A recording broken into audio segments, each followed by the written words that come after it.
Salut Eric, peux-tu me dire s'il y a eu des fraudes bancaires dans notre système aujourd'hui en envoyant une requête à notre outil prédiction des fraudes bancaires?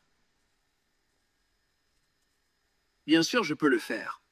J'ai envoyé une requête à l'outil prédiction des fraudes bancaires. Il y a eu une fraude bancaire détectée. Merci Eric. De rien, Quentin, n'hésite pas à me contacter si tu as d'autres questions. Alors dans cette vidéo, je vais te montrer absolument tout le processus pour créer un agent IA vocal avec Eleven Labs, à le connecter directement à un autre agent IA sur N8N qui est capable de prédire les fraudes bancaires en utilisant un algorithme de machine learning. Donc je vais te montrer comment ça fonctionne, comment le déployer sur le cloud. Et enfin, en suivant cette vidéo jusqu'au bout, tu apprendras donc à pouvoir créer des agents IA vocaux, à les connecter à des workflows d'automatisation poussés et pouvoir aussi utiliser des algorithmes de machine learning. Donc, toute cette technologie, on va l'agréger pour pouvoir réaliser un projet économiquement viable. Alors, attention, le travail réalisé en amont est absolument titanesque. Donc, si ce type de contenu t'intéresse, un like et un abonnement m'aideraient grandement. Toutes les templates du projet sont disponibles dans ma communauté School que tu vois juste ici. OK ? Et si tu as un projet IA à réaliser pour ton entreprise, je te laisse prendre un rendez-vous dans la description où tu auras accès à mon calendrier.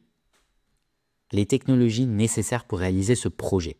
Premièrement, on aura besoin de N8N. Okay, tu as le lien juste ici de N8N, qui est donc un outil d'automatisation poussé et cost-efficient, similaire à Make et à Zapier, mais qui est spécialisé dans la création d'agents IA. Ensuite, on va utiliser Eleven Labs, qui est donc un SaaS qui nous permet de créer des agents IA vocaux. Ça veut dire qu'on va discuter avec un agent, comme tu l'auras vu dans la démo, et il va nous répondre.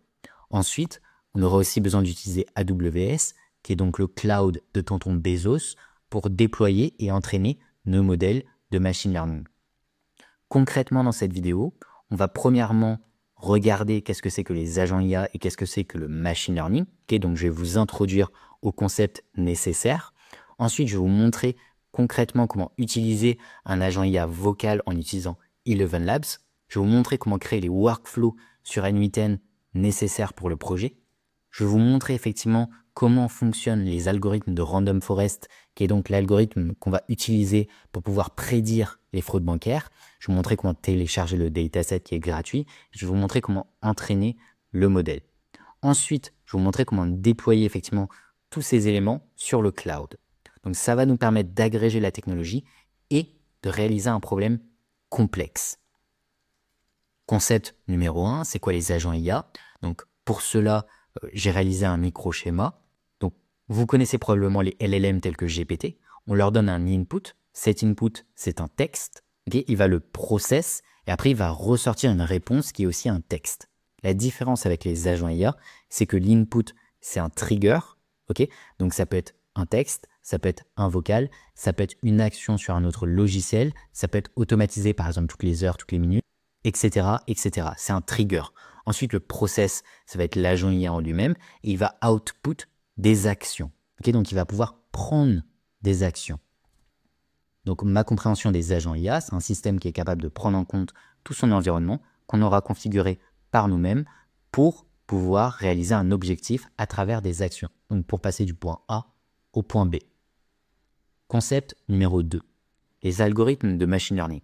Donc, dans la vidéo, on va entraîner et déployer un algorithme de machine learning qui est capable de prédire les fraudes bancaires. Donc, en input, on aura les caractéristiques des transactions. Okay, donc, quand elles ont été réalisées, le timing. Ensuite, on aura aussi 28 features qui sont des paramètres qui décrivent les transactions. Et ensuite, on aura le montant de la transaction. Je vais absolument tout vous montrer. Le process, ça va être le modèle de machine learning qui est donc entraîné via un algorithme de random forest plus le dataset qu'on va télécharger. Et l'output, il va pouvoir prédire, ok, il va soit répondre 1,1 qui indique que la transaction est une fraude, ou en tout cas, il pense que c'est une fraude, et les transactions 0,0, quand il nous fournit cet output, c'est qu'il pense que ce n'est pas une fraude. Donc, la définition du machine learning, selon Arthur Samuel, field of study that gives computer the ability to learn without being explicitly programmed. Donc, on va débuter le tuto. Je vais vous présenter les workflows sur N8N. Alors, on se retrouve sur n8n pour réaliser nos agents IA. Donc, c'est un outil low-code qui nous permet de développer des agents IA. Vous avez un lien dans la description si vous voulez vous inscrire. Vous aurez accès à un dashboard, un dashboard qui est similaire à Make et à Zapier, où vous voyez toutes mes automatisations. Donc, on aura besoin de 2 automatisations pour ce projet. La première, ça va être une détection des fraudes input. C'est tout simplement pour envoyer tous les inputs des cartes bancaires à l'intérieur de notre modèle de machine learning. Pour cela, on aura besoin du premier nœud, qui est un nœud de Google Sheet Trigger, qui va être donc connecté avec notre Google Sheet, que vous voyez ici, où vous avez effectivement toutes les données sur les cartes bancaires. Donc, la première donnée, c'est le time, c'est-à-dire quand a été réalisée la transaction. Ensuite, vous avez 28 features, qui correspond effectivement au dataset que vous allez voir par la suite qu'on a téléchargé. Et enfin, vous avez le montant de la transaction. Tout cela, on va le mettre sur le workflow d'automatisation.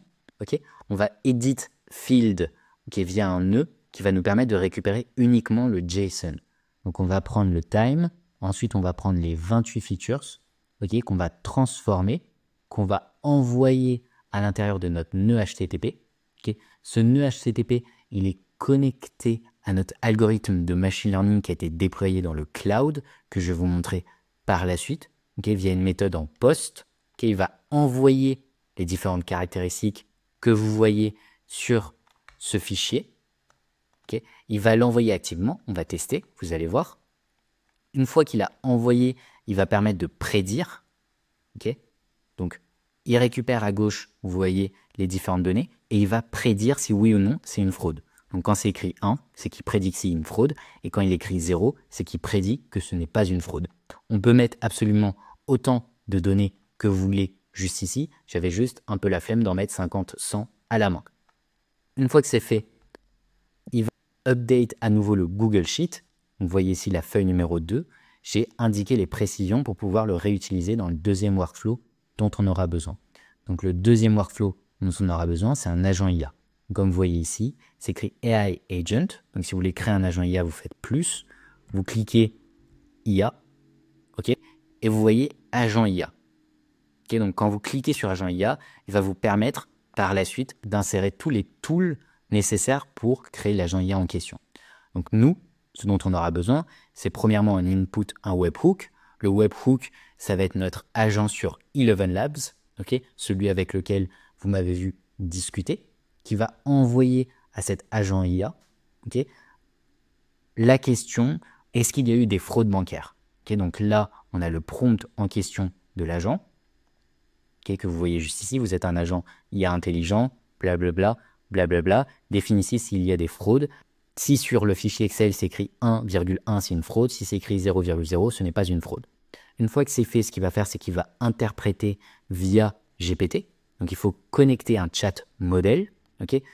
J'utilise personnellement OpenAI et GPT-O Mini. Une fois que c'est fait, il va aussi falloir connecter un tool. Donc, vous voyez à droite les tools. Le tool en question, c'est tout simplement interagir avec le Google Sheet que vous voyez juste ici. Donc, j'ai créé un prédiction fraude bancaire.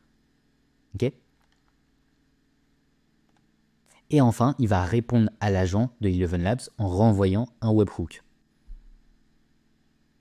C'était tout pour n8n. Vous aurez accès à toutes les templates des workflows n8n que je réalise dans mes vidéos directement dans mon school. Vous allez pouvoir cliquer ici, faire import from file et vous aurez le JSON que je vous ai fourni dans mon school. Maintenant, on se retrouve sur Eleven Labs, qui est donc le logiciel qui va nous permettre de créer l'agent IA vocal très simplement. Donc, je suis sur l'interface. Vous pouvez aller dans les pricing, ça coûte 5 et 11 € selon le plan que vous choisissez. Une fois que c'est fait, je vais aller dans Conversational AI. Je vais aller dans Agent, donc c'est un agent IA, et on va voir l'agent IA que j'ai créé. Donc vous pouvez faire plus pour créer un nouvel agent, sauf que moi je vais aller sur l'agent que j'ai déjà créé et je vais vous montrer la configuration que j'ai réalisée pour créer l'agent en question. Donc premièrement, j'ai choisi le langage qui est donc en français. Le premier message qu'on va envoyer, c'est « Bonjour Quentin, comment je peux t'aider aujourd'hui ?» Ensuite, c'est le système prompt. Donc probablement que vous connaissez, vous êtes censé donner des instructions. Ces instructions, elles se mettent juste ici. Okay, donc tu as un assistant spécialisé dans l'analyse des fraudes bancaires. Ton rôle est de vérifier si des fraudes bancaires ont été détectées en interrogeant un outil externe nommé prédiction fraude bancaire. Donc c'est le workflow N8N que je vous ai montré juste avant. Lorsque l'utilisateur te demande de vérifier les fraudes, appelle cet outil pour obtenir la réponse et transmets-lui le résultat sous une forme claire. Si aucune fraude n'est détectée, répond aucune fraude bancaire détectée. Si des fraudes bancaires ont été détectées, il répond il y a eu X fraudes bancaires détectées. Reste toujours clair, précis et professionnel. Donc ça, c'est le prompt que j'ai inséré dans l'agent pour qu'il puisse réaliser ce que j'ai envie qu'il fasse. Une fois que c'est fait, vous pouvez aussi choisir votre LLM. Donc je choisis personnellement Gemini 1.5 Flash. Okay, vous pouvez choisir la température, un token limite, je ne mets pas de limite personnellement. Vous pouvez aussi mettre un knowledge base, c'est-à-dire qu'il va interagir avec une base de données qui va servir de knowledge, donc de savoir, et vous connectez le tool. Donc le tool qu'on a réalisé sur N8N. Donc vous pouvez faire add tool, et ensuite vous allez configurer le tool. Donc il faut que vous donnez un nom. Ce nom, j'ai mis prédiction fraude bancaire, et enfin la description. Cet outil permet de vérifier si des fraudes bancaires ont été détectées. Il retourne le nombre total de fraudes trouvées dans les données analysées. Aucune configuration supplémentaire n'est requise. Il traite automatiquement les données. Okay. Ensuite, j'ai récupéré l'URL dans N8N. Hop, vous voyez webhook. Je récupère cette URL juste ici. Test URL. J'ai copié cette URL. Je l'ai inséré dans Eleven Labs.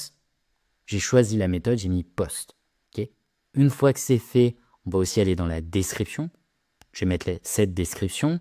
Je vais mettre les properties, donc c'est un string. Je l'ai appelé demande.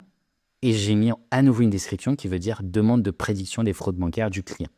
Ensuite, il faut faire save change. Okay. Et ensuite, vous pouvez tester votre agent en cliquant sur Test AI Agent. Okay. Donc là, je clique sur Test AI Agent. Ça charge. Et ensuite, vous pouvez cliquer sur Call AI Agent et discuter avec lui. Une fois qu'on a réalisé les différents workflows sur N8N et qu'on a aussi créé notre agent IA sur Eleven Labs, il va falloir qu'on entraîne notre modèle de machine learning. Le premier élément qu'on doit mettre en place, c'est le téléchargement du dataset. Pour cela, j'ai mis le lien de Kaggle, qui est donc le site internet qui nous permet de télécharger le dataset en question. Donc on a le contexte. It is important that credit card companies are able to recognize fraudulent credit card transactions so that customers are not charged for items that they did not purchase. Okay. En haut à droite, vous pouvez download, vous l'aurez en format CSV et vous aurez donc 284 000 transactions, dont 492 fraudes. Ça nous fait donc 0,172% de transactions frauduleuses. Okay. Et on a les différentes caractéristiques. Donc on a les caractéristiques de V1 jusqu'à 28. Donc, on a 28 caractéristiques pour chaque transaction. Ensuite, on a aussi le timing de la transaction et le montant. Donc, je vais ouvrir le document en question. Vous voyez effectivement, c'est le dataset que j'ai téléchargé. Et sur chaque ligne, vous avez les détails des transactions en question. Une fois qu'on a téléchargé le dataset, ce qu'on va faire, c'est qu'on va installer ce qu'on appelle le Jupyter Notebook. Donc, c'est une interface open source qui est donc gratuite, qui nous permet de configurer notre modèle de machine learning et d'avoir des représentations visuelles des données. Donc pour cela, je vous invite à regarder cette vidéo qui montre très simplement comment l'installer sur Windows si vous utilisez Windows. Une fois que vous avez téléchargé, on va entraîner le modèle. Pour entraîner le modèle, on va aller sur VS Code. Okay, sur VS Code, on va ouvrir un fichier, vous voyez, .ipynb, qui est donc le format du Jupyter Notebook. On va mettre toutes nos commandes. Alors, tout ce fichier est quand même assez long. Ce qui va nous permettre, c'est qu'il va nous permettre d'importer les différentes librairies, de déployer sur le cloud, d'entraîner notre modèle, de visualiser les données, de créer l'endpoint de l'API qu'on va réutiliser sur le cloud, etc., etc. Donc, tout ce code sera disponible sur mon school. Okay. Et une fois que vous avez mis tout ce code en place, okay, donc vous avez tout simplement copié-collé l'intérieur du Jupyter Notebook, ça va vous permettre de déployer sur le cloud le modèle de machine learning. Donc pour voir en détail comment le faire, parce que ça prend quand même beaucoup de temps à mettre en place, j'ai mis une vidéo de quelqu'un qui a réalisé effectivement toute la mise en place sur AWS. La mise en place de AWS, c'est-à-dire effectivement mettre le dataset que je vous ai montré sur un S3 bucket, qui est donc un service de base de données sur AWS. Ensuite, mettre notre modèle de machine learning qui est stocké juste ici. On va le mettre sur SageMaker, qui est donc un autre service de AWS. Okay, et ensuite, on va créer ce qu'on appelle un API endpoint. Okay, on va récupérer cet API et on va le mettre sur N8N. Donc, comme je vous ai montré précédemment, au final, on va se retrouver avec une API. On va récupérer l'URL du modèle qui est dans le cloud. On va l'insérer sur N8N juste ici et ça va nous permettre d'interpeller l'agent IA et d'avoir des réponses en fonction du modèle qui est donc sur le cloud. Okay, donc, je vous ai mis une vidéo dans le Gamma qui dure à peu près 1 heure qui vous montre comment mettre en place tous ces éléments. Et vous avez le projet en lui-même, tout le code. Vous avez tout le code disponible sur mon school. Sachant que AWS, c'est quasiment gratuit. C'est-à-dire que pour réaliser ce projet, ça m'a coûté environ 50 centimes à le déployer, à l'entraîner, etc. Alors, c'est la fin de la vidéo. Merci d'avoir suivi jusqu'à la fin. Okay, vous récupérez ce Gamma directement dans la description pour pouvoir suivre les différents tutos. Okay, et si vous avez un projet IA pour votre entreprise, je vous invite à prendre un rendez-vous avec moi pour qu'on voit si c'est utile ou non. Salut, c'était Quentin.